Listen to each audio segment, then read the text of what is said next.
faith and how we can be sure of what we hope for and certain of the things that are unseen, which from previous studies we've discussed are mainly two things: God, who we can't see, and then all the promises he made us that hasn't been fulfilled yet, that will come to pass in the future. So I'm hoping we're having not much of a delay. So what I want to do is strengthen our faith by asking you to consider that it's not a coincidence that the Bible is the only book to claim that it has a divine author, God, and then it's the only book that's preserved and copied in a way no other book has ever been preserved or copied. So if you look at the way the Bible has been preserved and copied over the years, it's almost like you want to say it's humanly impossible for humans to have done that. Well, it hasn't been done with any other book. So, you know, it does make some logic sense that this book being so unusual in that way, and it then being claimed like God is the author, and the way the people that believed in God then took these amazing steps and activities they did to preserve the Bible as we have it today, it's not a coincidence. So in a similar vein, the exhortation today wants to discuss, I want to show you a place. There's a place in the world that has a similar idea to it, the way it has been preserved. Now that place is 10 degrees east of north of here. And you'll have to fly about 6,500 kilometers to get there. And it's an hour ahead in time. So you should all sort of have an idea what this place is. But before we go there, I want to take you first to another place in the world. And if I'm going too fast and you can't see the pictures, just let me know. But I hope you have a picture up there that I've taken a snapshot from Google Earth. So we're first going to go to New York in the United States. And you can see, if you look at a picture of America, then New York is on the East Coast. And I'm going to zoom in a little for you. So now we are closer. I don't know if you can see my cursor, but anyway, New York is, you know, a very, the harbor there, it's very nicely surrounded and safe if you want to. You can see why people, when they settle there, chose that place because, you know, it's a bit secured. You don't have to worry about all the sea and so on. Very interesting place they chose, but you can understand why. So let's go in a little closer. If at any time you can't see on the screen what I'm talking about, just let me know and I can wait a little. But there's this little piece of land there, and on the tip is where New York started. All of you might know much better Manhattan, it's very famous. But New York was started on the tip of this little island, so to speak. I'm going to go in some a bit closer. That's what that place looks like today when we talk about New York. So there's a point to showing you all this. I hope you can see it. I'm coming around now more to a 3D view. As you can see, by most standards, we would say that it's quite impressive. This is obviously a photo. We know all the drama that happened here, but you can see this city very impressive. That's what it looks like today without the Twin Towers. Now, what the point I'm trying to make is, if you look at this city today, and then there's nothing remaining of what it was when it started. So New York was established by the Dutch West Indian Company in 1624. And if you might not know this, but it was first called New Amsterdam. And it was renamed New York in September 8, 1664. Okay. So if you look at the picture at the top, on the left is what it looked like when those people went there in 1664, and now what it looks like in 2020, 356 odd years later. The picture below is a superimposed little map of where those people started those years ago, and there's nothing, buildings and things remaining there. So there were no wars in that country or in that place, but people developed it, and then would obviously demolish the little buildings that were there and build bigger and bigger. And you can sort of walk and take a tour in New York today, and they will tell you, when you walk down the streets, the pattern of the streets is the only thing that has remained. So not much of the history was preserved. Now I want to take you to another city and take the contrast of all of this. And the city is Jerusalem. Now, Jerusalem is a total different story. Jerusalem has been there for thousands of years, and I'm going to just run through a quick timeline. In the Bible, we read of Jerusalem the first time when we read in about 2080 years before Christ. Abram met Melchizedek there. He was the king of Salem. And it is very interesting that the one thing we know from the Bible as Bible students is that Melchizedek was a king. He was the king of peace, because Salem, the word shalom and Salem in Hebrew carries that meaning of peace, but he was also a priest. So the very first time we read of the city, immediately there's this idea that in that city there was a person who was a king and a priest.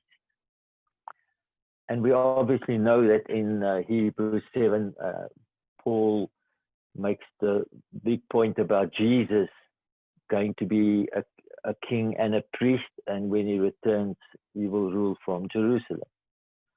So here is a city 10 degrees east of north from us. You should all, hopefully after this exhortation, or already maybe you've done it, in your house, when you stand in your house, you must be able to immediately point in a direction where, if you drive those 6,000 odd kilometers or fly there, you will land up in Jerusalem. Of course, this is the exhortation today. It is not a coincidence that everything that is going on about this city is in the plan and purpose of God.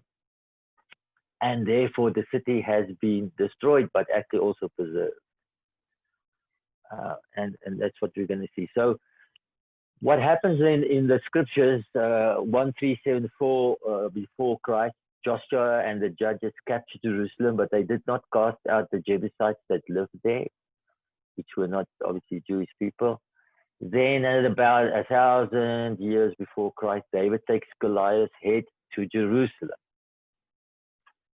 Now this is a fascinating story, because if you think about it, great people like David and other people in the Bible who have a firm belief in God, they don't do things just out of impulse. So in the Valley of Eli, when David fights Goliath, he cuts off his head, and then he immediately, while the other Israelites continue to fight against the Philistine, he doesn't join them. He takes that head to Jerusalem. Why? He had we might not know exactly why, but he had a good reason. And we find then that David then later on captures Jerusalem. Now, when he took Goliath's head to Jerusalem, or Jebus at that time, those people were his enemies. So we're not quite sure where exactly the location of where he might have taken that head and put it on a pail. He might have done that to give these people a sign that he is victorious. It's a lot of speculation about it. What we do know, however, is that Jesus was crucified on a place called Golgotha, the place of the skull, which was just outside the walls of Jerusalem. So there's a connection here about, although we might not, people speculate that Jesus was crucified on the exact place where David would have taken the skull, but we don't know for sure. But it doesn't really matter, because there's a strong connection between the place in Jerusalem is where the skull of Goliath was taken, when there's a story about David conquering the enemy. We have allusions back to, echoes back to Genesis. The seed of the woman will crush the seed of the serpent on its head. So you can just see that Jerusalem is the place where God, everything is centered around this city in the whole plan and purpose of God, how things are going to turn out in the end. So 966 before Christ, Solomon's temple was built in Jerusalem. And that's another fascinating study, as we saw from Gernot and myself a while ago. Solomon's temple was destroyed by the Babylonians in 586 BC. That temple was then rebuilt, Ezra and Nehemiah's time. And then 20 years before Christ was born, Herod revamped the temple in Jerusalem. Now, it is interesting that when this temple was destroyed in 70 AD, Jesus, obviously when he was 33 years old, prophesied and said that temple will be destroyed. Now, this remains a very interesting study. Where was Solomon's temple originally built? Did Herod revamp a temple that was built on the original site of Solomon's temple, or was there another temple? And I'll just show you just now that these things are not so straightforward to be determined. Makes for fascinating studies. But what we do know is there's always this tension now about another temple to be built before Jesus can return, like the Jews believe, and a lot of us believe from Scripture.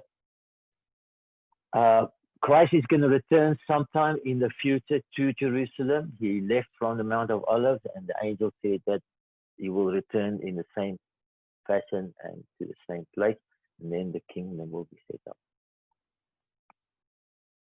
So with that timeline, just keep the following in mind. Jerusalem was destroyed on a couple of occasions in history.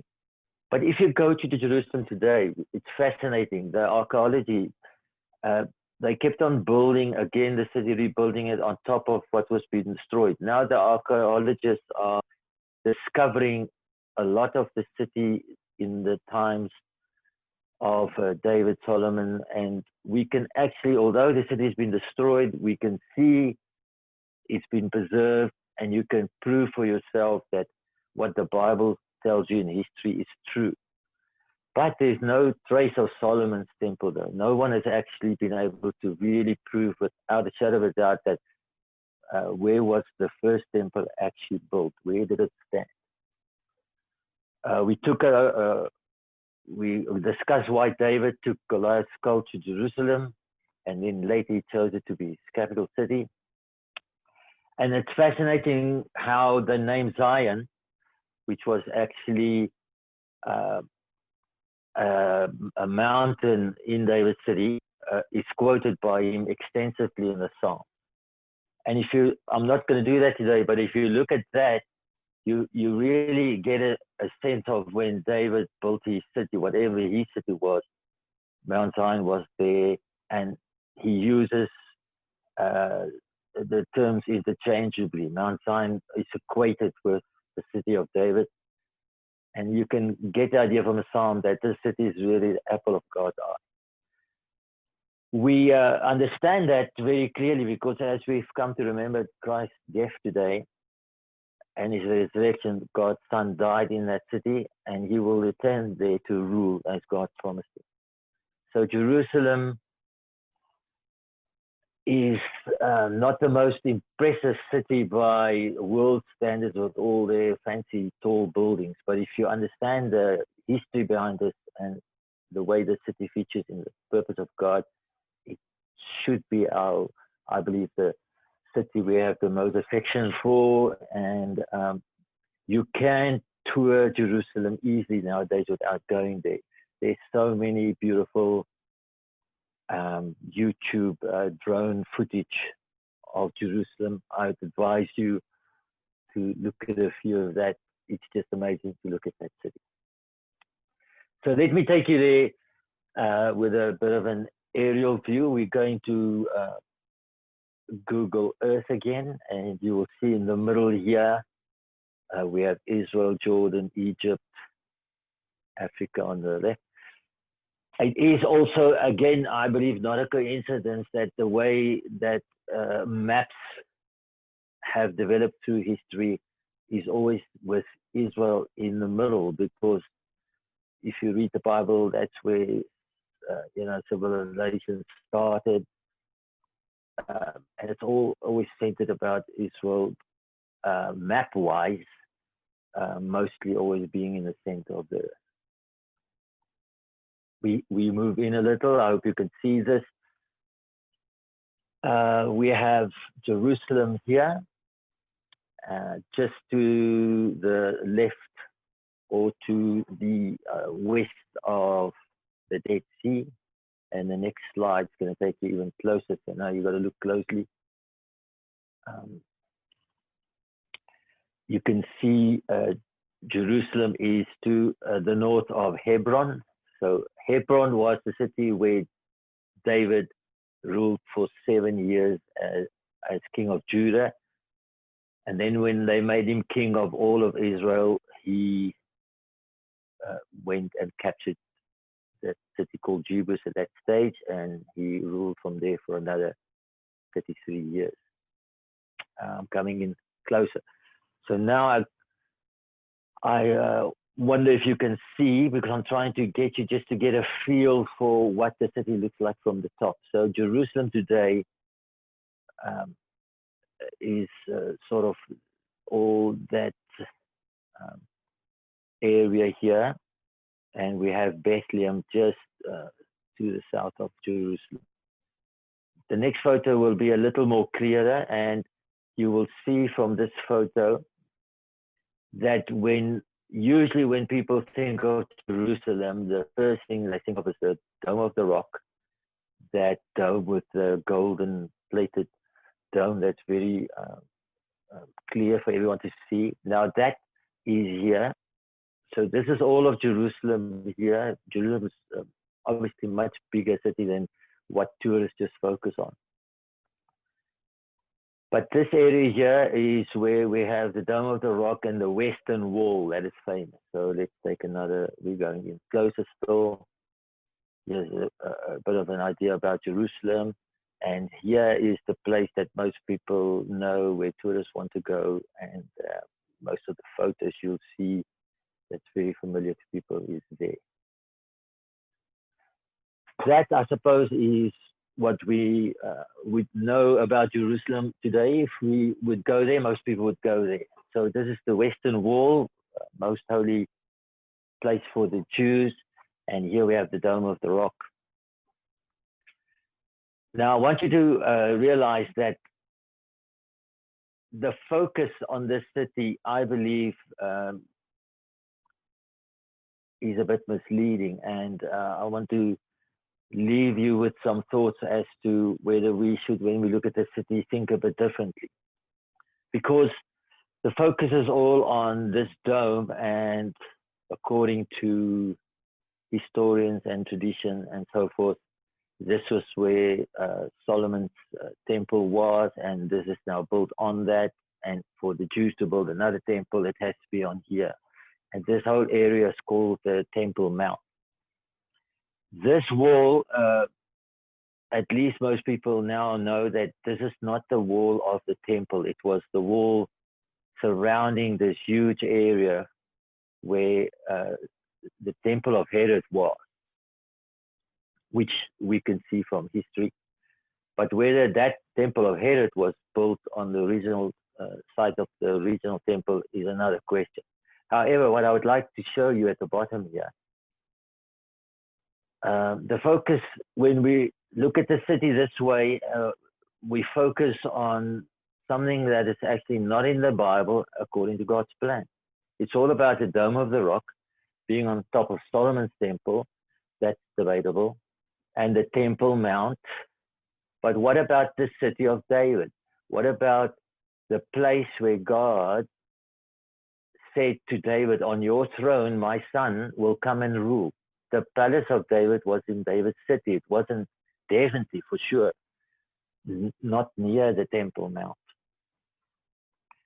And Mount Zion, which is, God says, for Mount Zion's sake, I will not rest until all my promises have been fulfilled. It definitely was not here. So in the next photo, let's have a look at, let's shift our focus a bit. Here is, in this photo, you can see the Temple Mount. And the problem is the minute people refer to this as a Temple Mount, and that's mostly what you see in all the photos, we are automatically just drawn there. But I would like to draw your attention to this part of, at the bottom here, called, this is where David's city started. When he captured Jerusalem from the Jebusites, we know this is the area. This is where he built his city, and most likely his palace was there. So if his throne was there, that's the place Jesus will come and rule from, irrespective whether the temple is going to be here or up there, all debatable. But this little area is so beautiful. And again, the way it's been preserved, just for instance sake, the reason why we can be so confident and sure as to where the city was and what happened here is because of the Gihon Springs that's allocated down here, and the whole story of how David captured the city is all about the springs there. They are still there today. The fascinating thing about this city, though, if you go there, you can see, although the city, not like New York had no wars and people burning the city down, this city has been destroyed to rubble for a couple of times in history. And yet, when we go there today, now they're digging up all the stuff, and it's still preserved.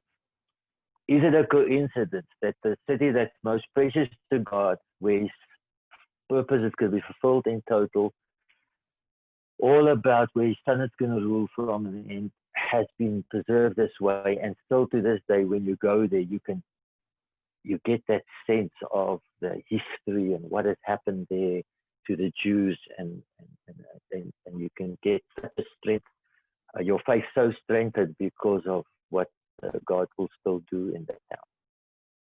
Here's another picture of it.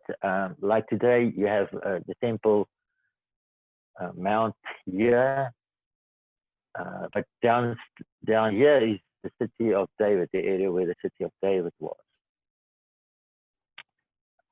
So what I'm saying, this photo I found interesting. The focus is always here, where you have this Dome of the Rock. Whereas for me, as we see the Bible and what we believe is going to happen, there should be a lot of focus also on this area of the city of Jerusalem today, which was originally the city of David, where everything started. Right, so now I just want to show you, share with you something about the name Jerusalem, which is also fascinating and will give us, strengthen our faith. Let me just go. I hope you can see this, that it's not too small, but Jerusalem is a combination of two words. The first word, Yara, and then Salem. And we always say the name of the city means vision of peace, but it's actually a lot more than that.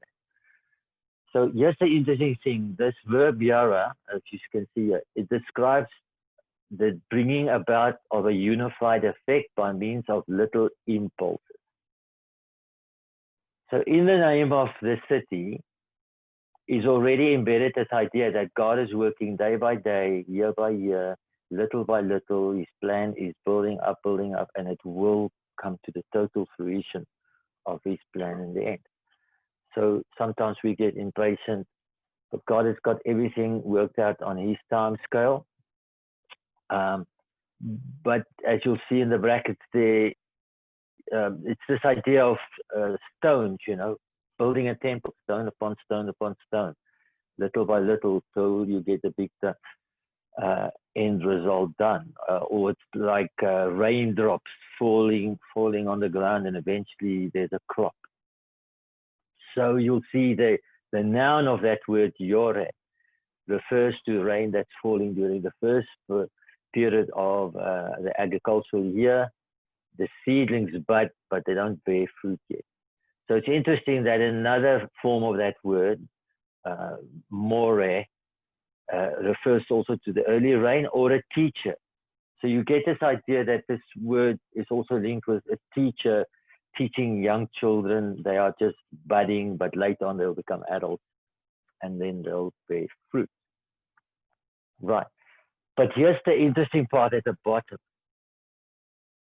This verb Yara can also describe this process of a little by little compound effect, like we know it, that then eventually becomes the fulfillment of a bigger product or process.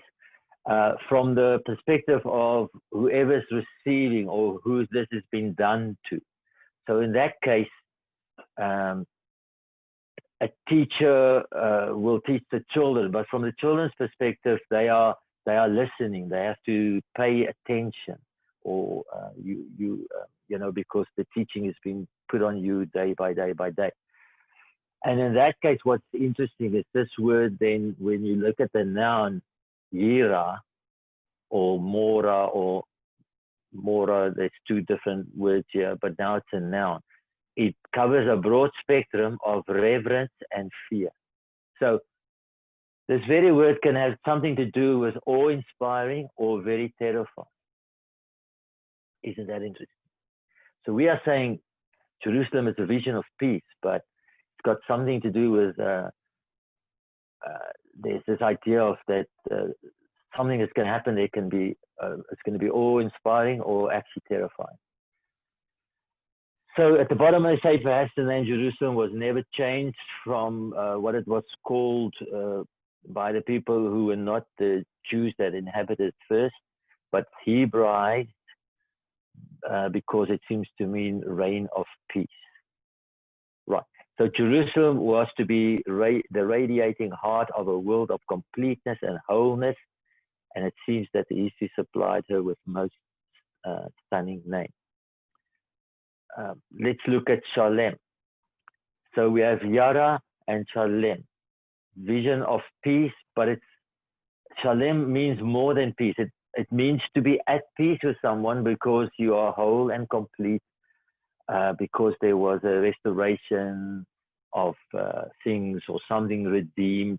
So we all can see that we are looking at a city that eventually it's talking to us about a situation where Jesus will come and make peace, and there will be true peace because he will rule as a righteous king and give people who believe in him life eternal, and we will be at peace at that city because we are right with God. That's what we're longing for. We are longing for that city to be that place where, because Jesus is ruling there, we have life eternal and we are forever at peace with God. Now, here's an interesting fact. The letters of the word Jerusalem will also, these letters are pictures. And if you look at the picture explanation of the word, you also get to a fascinating story. I just want to caution you that here people can take this and manipulate it a bit to sort of suit their explanations. So you have to be a bit careful and cautious here. But the word Jerusalem, you have these two words here, Yod and Resh, and then and Salem. So it's in fear and awe of peace. So why would you fear peace? Or how does this work? So what is happening here is, if you look at the pictures of these letters, the Yod is that of a hand doing a mighty work, and the Resh is a picture of a head or a prince. Now, these explanations are quite right and true, nothing wrong with them. That's in the Hebrew language, very rich. The words have every letter has a number, but also a picture value and a meaning and a principle behind it. So when it comes to Shalom, that letter Shin means to consume or destroy. It's the picture of teeth. The Lamed is a picture of a staff and has this idea of someone with authority and the voice of authority. And then the Mem is the waters of confusion and death. But what this person that explained this does not tell us is, as we saw in the previous slide, it can also mean the waters of teaching and flowing. So this is telling us a story. There's a prince that is going to come with might and do something very either awesome or frightening. And that's going to lead to something being destroyed because of his authority that he has, and the waters of teaching or the waters of confusion. Now, interesting enough, you can make that apply to the Antichrist that's first going to come, and then to Jesus.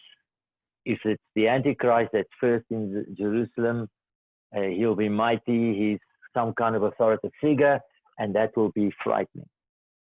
But after that will come the awesomeness of Jesus coming and doing all of this with the waters of teaching, but also destroying sin in the world.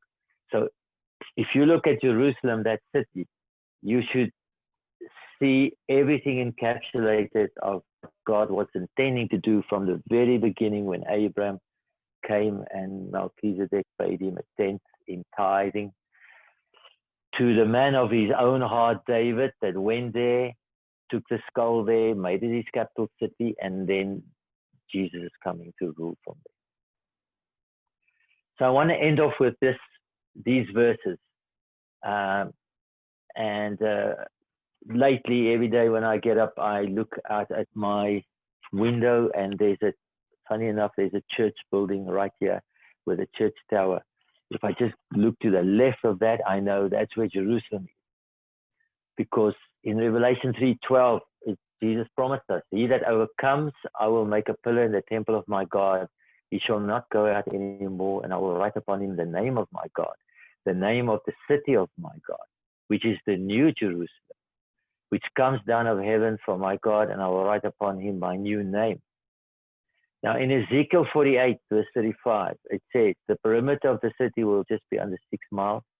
From that day on, the name of that city will be in the Adai Shammah, meaning Adonai is there. That's the complete Jewish Bible. But in the original Hebrew, that word Adonai we know is Yahweh. So it's interesting that when Jesus comes back, the city will be renamed. It will no longer be a vision of the completeness and the peace because we're one with God. It will become, God is now there. Jesus is ruling on his behalf. And in Hebrew, if you say those words, it's quite ironic. They almost sound the same, but slightly different. Jerusalem in Hebrew would be something like, I'm not expert at this, but it would be something like Yerushalayim, and becomes Yahweh Shammah. And we are longing for the day when this is the city's name, Yahweh Shammah. We will then have complete safety, fullness of peace, because man will be reconciled to God through the greater David that will again rule forever on the throne of David, and of that kingdom there will be no end. Amen.